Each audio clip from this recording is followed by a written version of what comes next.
खबर आ रही है। 1 अप्रैल 2016 से लागू होंगे जनरल एंटी अवॉइडेंस रूल्स यानी गार।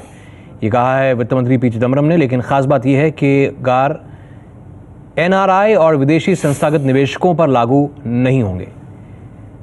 तो 2016 तक गार के लागू होने को टाल दिया गया है। हमारे साथ एबीपी न्यूज संवाददाता आलोक प्रियदर्शी जुड़े हैं, उनसे बात करते हैं। आलोक, विदेशी निवेशकों को तो राहत है, लेकिन अपनी सरकार के माथे से ये बोझ हटा दिया है और 2016 तक गार की फाइल फेंक दी है।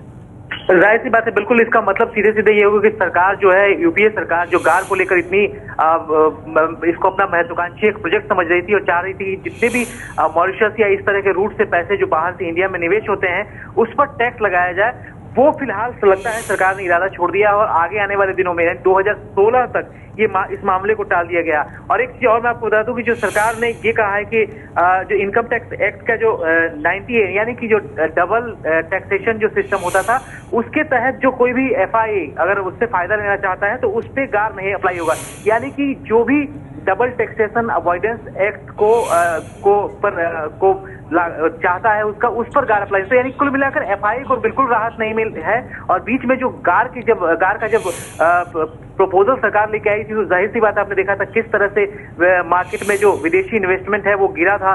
तो कुल मिलाकर सरकार जो है इस पूरे मामले से एक तरह से कहें तो पल्ला झाड़ के आगे बढ़ना चाहती है।